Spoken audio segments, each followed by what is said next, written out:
కేటీఆర్ రాజకీయాలకు వచ్చి సమాజాన్ని మార్చాలని తనలాడుతున్నాడు గాని తల్లి శోభమ్మ కోరిక నెరవేర్చేది ఉంటే ఏమయ్యేటోడో చెప్పిండు. ఈ రోజు నిజంగా కొత్త డెఫినేషన్ ఇక్కడికి వచ్చిన తర్వాత నేర్చుకున్నాను. ఇన్ని రోజులు ఎంబీబీఎస్ అంటే నేను అనుకున్నది bachelor of medicine, bachelor of surgery.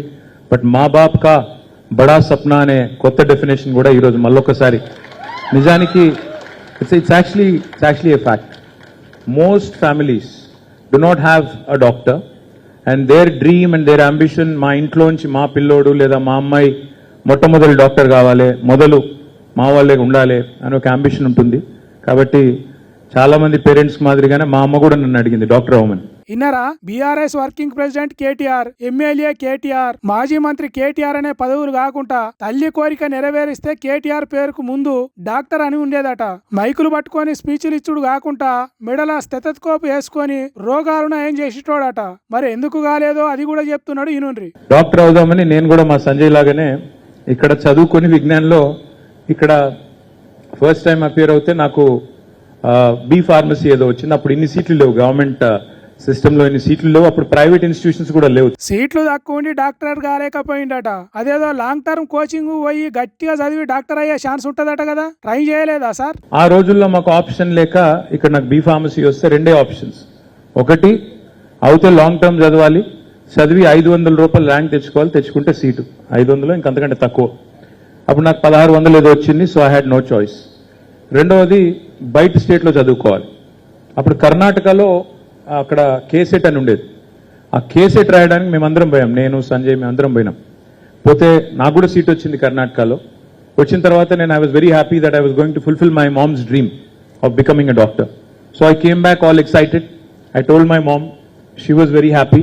ఇన్నరా long term coaching పోయినా 1600 ర్యాంక్ వస్తే కర్ణాటక రాష్ట్రం కేసెట్ రాస్తే సీట్ వచ్చిందట. అదే ముచ్చట శోభమ్మకు చెప్తే మస్తు ఖుషి అయిందట. ఇక డాక్టర్ అయిపోతా అని కేటీఆర్ కూడా ఫుల్ ఖుషి అయిందట. కానీ శోభమ్మ కన్న కలకు బ్రేక్ వేసిండట కేసీఆర్. అయ్యా నాకు డాక్టర్ చదివే సీట్ వచ్చింది, నేను డాక్టర్ నైతా అని సంబరంగా పోయి నాయనతో చెప్పిండట కేటీఆర్. దానికి కేటీఆర్ ఏమన్నాడంటే, ఇప్పుడు ఈ 5.5 ఏళ్ళు చదవాలి, ఆ తర్వాత మళ్ళీ ఇంకొక, నేను మిమ్మల్ని భయపెట్టడానికి చెప్పట్లేదు, ఆ తర్వాత మళ్ళీ పోస్ట్ గ్రాడ్యుయేషన్ చేయాలి, ఆ తర్వాత సూపర్ స్పెషలైజేషన్లు ఉంటాయి.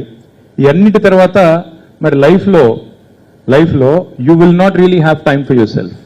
ఎందుకంటే అర్ధరాత్రి కాల్ వచ్చినా, ఎమర్జెన్సీలో ఎవరైనా ఫోన్ చేసినా, you have to have the empathy and compassion and set aside your personal life. నీ పక్కన నీ వ్యక్తిగత జీవితము, నీ ప్రాధాన్యతలు, నీ వ్యక్తిగతమైన ఆలోచనలు ఇవన్నీ పక్కకు పెట్టి ఒక ప్రాణం కాపాడడానికి మరి పరుగులు పెట్టుకుని పోవాలి. 31-32 సంవత్సరాల దాకా చదవాలి. చదివిన తర్వాత జీవితాంతం మరి సర్వీస్ చేయాలి.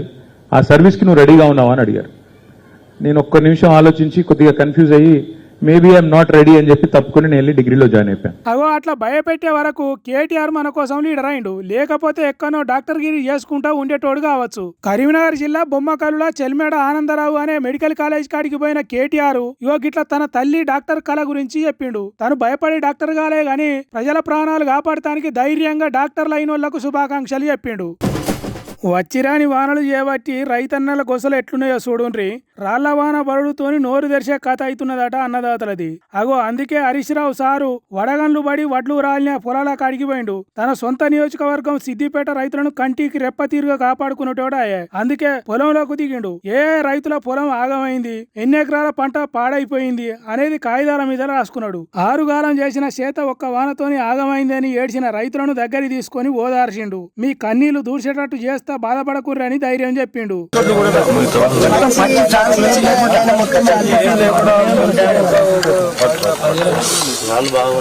వరి గొలుసులు రాలిన గడ్డిని పట్టుకొని రైతులకు వచ్చిన కష్టాన్ని కళ్ళారా చూసిండు. అన్నదాతల తరపున సర్కారును అడిగి నష్టపరిహారం వచ్చేటట్టు కొట్లాడతా అనే భరోసా ఇచ్చిండు రైతులకు. అక్కడికి వచ్చిన ఆఫీసర్లతో కూడా పంట నష్టం ఎంత, రైతులకు ఎట్లా మేలు చేయాలనో చెప్పిండట. తర్వాత మీడియాతో మాట్లాడుకుంటా ఒక్క సిద్దిపేట జిల్లాలోనే 12,000 ఎకరాలకు పైగా మొన్న పడ్డ వడగళ్ల వానకు నష్టం జరిగింది. గత వారం వడగళ్ల వాన పడి గత వారం దాదాపు 3-4 వేల ఎకరాలు పోయింది. ఈ వారం 12,000 ఎకరాలు పోయింది. అంటే రెండు కలిపితే 16,000 ఎకరాలు ఒక్క సిద్దిపేట జిల్లాలో నష్టం జరిగింది. ఒక్క సిద్దిపేట జిల్లాలనే 16,000 ఎకరాలంటే కడమ జిల్లాలలో ఎట్లున్నదో ఏమో. అందుకే రైతులు మస్తు కష్టాలలో ఉన్నారు. వాళ్ళను కాంగ్రెస్ సర్కారు ఆదుకోవాలని అడుగుతున్నాడు. అయితే ఈ చెడగొట్టు వానలతోనే తిప్పలైతదని పంటల బీమా ఉండేది. దాన్ని కాంగ్రెస్ సర్కారు పట్టించుకోకపోవడంతోనే ఇటు రైతులకు అటు సర్కారు మీద అధిక భారం పడే ఛాన్స్ ఉన్నదని ముచ్చట చెప్పిండు. రాష్ట్ర ప్రభుత్వం పంటల బీమా చేస్తామని శాసనసభలో బడ్జెట్లో నిధులు కూడా కేటాయించి మొండి చేయి చూపింది. నిజంగా పంటల బీమా చేసుంటే ఇవాళ రైతులందరికీ మేలు జరిగేది. అసెంబ్లీలో చెప్పి బడ్జెట్లో నిధులు పెట్టి పంటల బీమా చేయకుండా రాష్ట్ర రైతాంగానికి తీవ్రంగా అన్యాయం చేసింది ఇవాళ కాంగ్రెస్ ప్రభుత్వం. పంటల బీమా బడ్జెట్లో పాస్ అయ్యి కూడా చేయకపోవడం ఇది రాష్ట్ర ప్రభుత్వం యొక్క తప్పు. అందువల్ల పంటల బీమా కింద రైతులకు ఏ రకమైన సాయం అయితే అందుతుందో ఆ రకంగా ఎకరానికి 25,000 రూపాయల ఆర్థిక సహాయం చేసి రైతులందరినీ కూడా ఆదుకోవాలని చెప్పి ఈరోజు నేను ప్రభుత్వాన్ని డిమాండ్ చేస్తా ఉన్నా. కాంగ్రెస్ సర్కార్ చేసిన తప్పును వాళ్లే సరిదిద్దుకోవాలి అన్నట్టు డిమాండ్ చేసిండు. అంతేకాదు రైతు బంధు, రైతు రుణమాఫీ ముచ్చట్లు కూడా మాట్లాడిండు. రైతులకు ఇచ్చే పైసలు ఇయ్యలేదు, ఇస్తామని ఒట్లేసి చెప్పిన పైసలు ఇయ్యలేదు, ఎండుతున్న పంటలకు నీళ్లు ఇయ్యలేదు, పంటల బీమాకు పైసలు కట్టలేదు. ఇట్లా తెలంగాణ రైతులను అరిగోస పెడుతున్నది కాంగ్రెస్ సర్కార్ అన్నట్టు చాలా ముచ్చట్లే చెప్పిండు. ఈ వడగండ్ల వానతోని నష్టపోయిన రైతులను ఆదుకోకుంటే ఊకోమని గట్టిగానే హెచ్చరించిండు. మరి కాంగ్రెస్ సర్కారు పంట నష్టాన్ని ఎట్లా తీరుస్తుందో, రైతులను ఎట్లా ఆదుకుంటుందో చూడాలి.